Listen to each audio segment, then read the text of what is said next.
Welcome friends, RRB JE 2025 के जितने भी एस्पिरेंट हैं उनका बहुत बहुत स्वागत है इस वीडियो पे। हम लोग इस वीडियो में डिस्कस करने जा रहे हैं कि कौन से ब्रांच के स्टूडेंट हैं वो कौन कौन से पोस्ट पे एलिजिबल होते हैं। जैसे मैकेनिकल का कोई स्टूडेंट है तो वो क्या इलेक्ट्रिकल के पोस्ट पे एलिजिबल होगा, क्या कोई इलेक्ट्रिकल का स्टूडेंट है तो क्या मैकेनिकल के पोस्ट है उन पर एलिजिबल होंगे कि नहीं, सिविल वाले किस किस पोस्ट पर एलिजिबल होते हैं, उन सारे कॉन्सेप्ट को, उन सारे पॉइंट्स को इसमें डिस्कस करेंगे। बहुत लोगों के मन में ये कन्फ्यूजन होता है तो इसको हम लोग देखते हैं। देखिए, इस बार का जो रिक्रूटमेंट है उसमें आपको पता है कि जो रिक्रूटमेंट आया है वो 2500 कुछ सीटों के लिए आया है। तो फॉर्म का डेट आपको पता ही है कि 31 अक्टूबर से फॉर्म अप्लाई होना स्टार्ट हो जाएगा। तो उससे पहले आपको ये पता होना चाहिए कि कौन कौन से सीटों के लिए आप एलिजिबल हैं। एलिजिबिलिटी क्राइटेरिया आपको पता होना चाहिए। तो मैं ये 3/2024 का जो नोटिफिकेशन है जिससे कि हमारा सिलेक्शन हुआ है वो नोटिफिकेशन मैं खोल रखा हूँ और मैं आपको समझाने का प्रयास कर रहा हूँ। सबसे पहली बार मैं मैकेनिकल इंजीनियरिंग वाले बच्चों को समझाने का प्रयास कर रहा हूँ वो कौन कौन से पद के लिए एलिजिबल हैं। इसमें जो एलिजिबिलिटी होता है वो डिप्लोमा होता है, 3 साल का आपका डिप्लोमा हुए होना चाहिए। हाँ, यहाँ पे बहुत लोगों का कन्फ्यूजन ये भी है कि सर जो लेटरल एंट्री वाले डिप्लोमा वाले हैं कि वो एलिजिबल हैं कि नहीं। तो आपके पास डिप्लोमा सर्टिफिकेट होना चाहिए, आपका लेटरल एंट्री है, रेगुलर है, उससे कोई फ़र्क नहीं पड़ता है। कुछ बच्चे के मन में ये भी सवाल आता है कि सर मैं अभी फाइनल ईयर में हूँ, क्या मैं एलिजिबल हूँ या नहीं। तो आप समझिएगा इस बात को कि जो फॉर्म भरने का लास्ट डेट है, last date of form applying के पहले आपका जो फाइनल सेमेस्टर का जो रिज़ल्ट है उसका अनाउंसमेंट हो चुका होना चाहिए। मतलब आपका फाइनल सेमेस्टर अगर डिप्लोमा का स्टूडेंट है तो आपके 6th सेमेस्टर का रिज़ल्ट है वो अनाउंस्ड हो जाना चाहिए। और अगर आप इंजीनियरिंग के स्टूडेंट हैं, बीटेक या बीई कर रहे हैं, तो उनको 8वां सेमेस्टर का रिज़ल्ट आपके हाथ में होना चाहिए। मतलब पासिंग लास्ट डेट के पहले का होना चाहिए तो आप एलिजिबल हैं। अगर आपका रिजल्ट अभी वेटिंग में है तो आप एलिजिबल नहीं होइएगा। चलिए बात करते हैं मैकेनिकल के बारे में। मैकेनिकल के जितने भी पद आते हैं, जितने भी मैकेनिकल के रेलवे में पोस्ट हैं, उन सब पे इलेक्ट्रिकल और इलेक्ट्रॉनिक्स वाले स्टूडेंट एलिजिबल होते हैं। मतलब सेपरेटली मैकेनिकल का एक भी पोस्ट नहीं होता है जिसमें कि सिर्फ मैकेनिकल के स्टूडेंट एलिजिबल हों, ऐसा एक भी पद नहीं आता है। और अगर बात करें सिविल इंजीनियरिंग में तो बहुत सारे ऐसे पद आते हैं जिसमें सिर्फ और सिर्फ सिविल इंजीनियरिंग के स्टूडेंट ही एलिजिबल होते हैं, तो उनको वहाँ पे एक प्लस पॉइंट मिलता है। पहला पद की बात करते हैं। पहला पद है हमारा जूनियर इंजीनियर इलेक्ट्रिकल। चौथा देखिए, यहाँ पे चौथा पद है junior engineer electrical general services, जो कि काफ़ी अच्छा पोस्ट होता है। 5वां पोस्ट देखिए है इलेक्ट्रिकल ईएमयू और टीआरएस। फिर है डिज़ाइन, इलेक्ट्रिकल का डिज़ाइन। उसके बाद है टीआरडी, उसके बाद है इलेक्ट्रिकल का वर्कशॉप। और यहाँ तक के जितने भी पोस्ट आपको दिखे, 4 से 8 तक के जितने पोस्ट हैं, इनका एलिजिबिलिटी क्राइटेरिया यहाँ पे लिखा हुआ है। आप ध्यान से पढ़िए, इसमें लिखा हुआ है कि 3 year diploma in mechanical, electrical, electronics engineering और अ कम्बिनेशन ऑफ एनी सब stream of basic stream of mechanical, electrical, electronics. मतलब अगर इलेक्ट्रिकल इलेक्ट्रॉनिक्स के उससे सब स्ट्रीम में किन्होंने डिप्लोमा किया है, मैन्युफैक्चरिंग, प्रोडक्शन, इंडस्ट्रियल, तो जहाँ भी अलग अलग ब्रांच के होते हैं वो सारे भी इस पोस्ट के लिए एलिजिबल होते हैं। तो आपने देखा कि इलेक्ट्रिकल के पोस्ट ये सारे थे, 3 से लेकर के 8 तक के जितने भी पद थे वो इलेक्ट्रिकल के पद हैं, लेकिन इसमें इलेक्ट्रॉनिक्स वाले भी एलिजिबल हैं, मैकेनिकल वाले भी एलिजिबल हैं और इलेक्ट्रिकल वाले तो हैं ही। फिर आगे बात करते हैं। इसमें देखिए 15 नंबर पद, जो 15 नंबर पोस्ट है, ये है junior engineer track machine. Track machine का पोस्ट पे जो एलिजिबिलिटी क्राइटेरिया है वो सेम है जो हमने अभी ऊपर पढ़ा। डिप्लोमा होना चाहिए मैकेनिकल में या फिर प्रोडक्शन में या ऑटोमोबाइल में या इलेक्ट्रिकल में, इलेक्ट्रॉनिक्स में, इंस्ट्रूमेंटेशन में, या फिर इन सब का कॉम्बिनेशन कोई भी चल जाएगा। ठीक है, उसके बाद बात करते हैं आगे। उसके बाद बात करते हैं जो पोस्ट नंबर 16 से लेकर के और 22 तक के जितने भी पोस्ट हैं वो मैकेनिकल के पोस्ट हैं। अगर बात करें रेलवे में तो इंजीनियरिंग मतलब सिविल की बात हो रही होती है मेनली।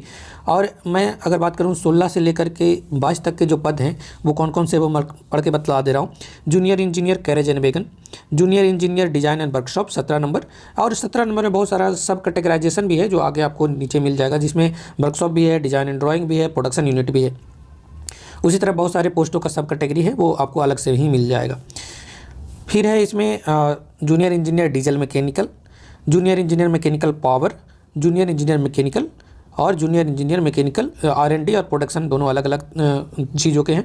उसके बाद जूनियर इंजीनियर मैकेनिकल डिजाइन, ये सारे जो पोस्ट हैं इनके लिए भी अगर हम एलिजिबिलिटी देखेंगे, ये मैकेनिकल के सारे पोस्ट हैं, इन सब में एलिजिबिलिटी अगर हम देखेंगे तो मैकेनिकल वाले भी इसमें एलिजिबल हैं, इलेक्ट्रिकल वाले भी एलिजिबल हैं, इलेक्ट्रॉनिक्स वाले भी हैं, मैन्युफैक्चरिंग, मेट्रोनॉमिक्स, इंडस्ट्रियल इंजीनियरिंग, प्रोडक्शन, ये सारे पोस्ट हैं वो सारे इसमें एलिजिबल होंगे। मतलब मैकेनिकल वाले पे इलेक्ट्रिकल वाले, इलेक्ट्रॉनिक्स वाले सारे स्टूडेंट एलिजिबल होते हैं। समझ रहे हैं बात को। वहीं पे ऊपर हमने देखा इलेक्ट्रिकल वाले जितने भी पोस्ट थे उसमें इलेक्ट्रिकल वाले तो थे ही, साथ में मैकेनिकल और इलेक्ट्रॉनिक्स वाले भी एलिजिबल थे, और इलेक्ट्रॉनिक्स के जो सब ब्रांच होते हैं वो सारे भी एलिजिबल होते हैं। ठीक है, इसके बाद अगर हम बात करें कुछ पोस्ट और बच गए हैं, तो जैसे हम बात करते हैं जूनियर इंजीनियर डीजल इलेक्ट्रिकल का, जो कि डीजल सेट का एक पोस्ट है, मैकेनिकल का पद है इसमें ये, और एक पोस्ट है junior engineer diesel electrical workshop. इन दोनों पोस्टों के लिए इलेक्ट्रिकल और मैकेनिकल इलेक्ट्रॉनिक्स में से कोई भी स्ट्रीम है वो एलिजिबल होते हैं। अब ध्यान देने वाली बात यहाँ पे आएगी आपको कि जो भी स्टूडेंट जो इलेक्ट्रिकल के किए हैं, electronics, information technology, communication engineering, है ना, और कंप्यूटर साइंस के जो इंजीनियरिंग कर रखे हैं, खास करके जो कंप्यूटर साइंस के जो स्टूडेंट हैं वो इसी सारे पोस्ट पे एलिजिबल होंगे जिनका नाम मैं अभी लेने जा रहा हूँ।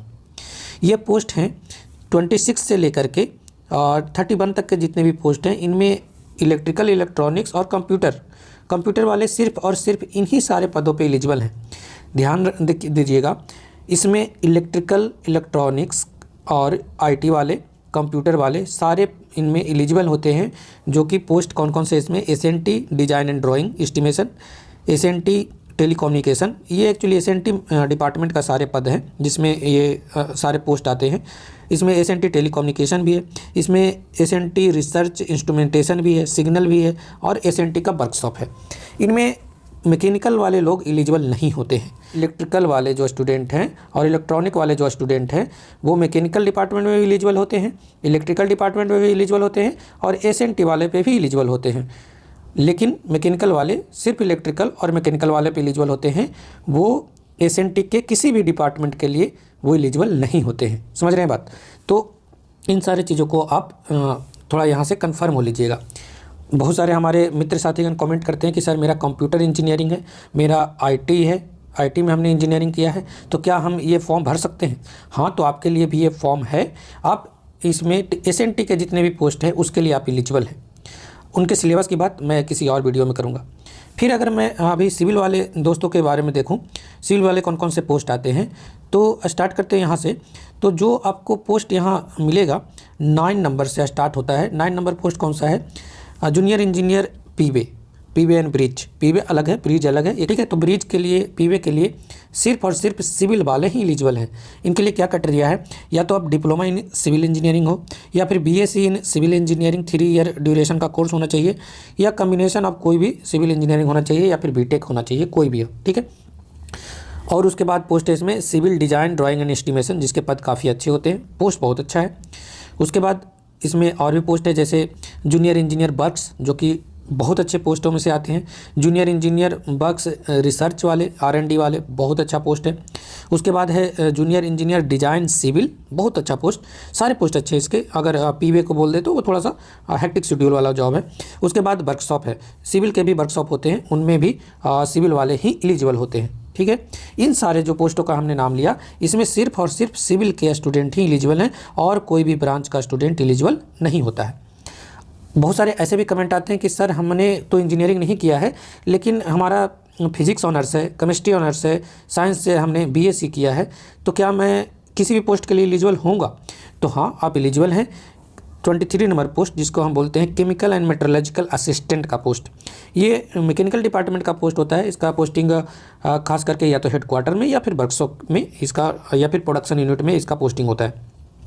तो आप एलिजिबल हैं। आपने इंजीनियरिंग नहीं किया है, कोई डिप्लोमा नहीं किया है, BSc किए हैं आप साइंस में, फिजिक्स और केमिस्ट्री आपके सब्जेक्ट में होने चाहिए। साइंस में किए होंगे तो फिजिक्स एंड केमिस्ट्री होता ही होता है, किसी भी इंस्टीट्यूट से किए हैं तो आप एलिजिबल हैं, आप तैयारी कर सकते हैं। हाँ, हालांकि इनके पद बहुत सारे कम आते हैं। और इस वाले रिक्रूटमेंट में अगर कोई इसमें साइंस का स्टूडेंट देख रहा होगा, जो कि चांसेस कम है, अगर कोई देख रहा होगा तो उसका तैयारी कैसे करना है, अगर आपको गाइडेंस वीडियो चाहिए तो हमारे एक मित्र हैं लव कुमार, वो इस बार सिलेक्शन लिए हैं CMA में, तो मैं उनका इंटरव्यू आपके लिए कर दूंगा अगर आपका कमेंट आता है तो। उसके बाद कुछ ऐसे पोस्ट हैं जैसे और भी देखते हैं, जैसे इन सारे पोस्टों के बारे में हमने बात कर लिया। सबसे इम्पॉर्टेंट एक पोस्ट आता है जो कि आप बहुत लोगों का फर्स्ट प्रेफरेंस रहता है, वो है DMS, डिपोर्ट मटेरियल सुपरिटेंडेंट। ये स्टोर का एक्चुअली पोस्ट है और इसमें जो डिपार्टमेंट है स्टोर डिपार्टमेंट है। और इसका पोस्टिंग कहाँ मिलेगा, तो इसका पोस्टिंग हेडक्वार्टर में मिलता है, वर्कशॉप में मिलता है। और अच्छा, बहुत अच्छा पोस्ट है ये। हालांकि इसमें जो भी किसी भी ब्रांच से आपने इंजीनियरिंग किया है वो सारे इसमें एलिजिबल हैं, वो इलेक्ट्रिकल हो, इलेक्ट्रॉनिक्स हो, मैकेनिकल हो या फिर सिविल हो, सारे इसमें एलिजिबल होंगे। तो आपको प्रीफरेंस कैसे भरना है उसके लिए सेपरेट वीडियो बनाया जाएगा। इस वीडियो में आपको क्लैरिटी मिला होगा कि कौन से ब्रांच वाले किस किस पद के लिए एलिजिबल होते हैं। Thank you for watching.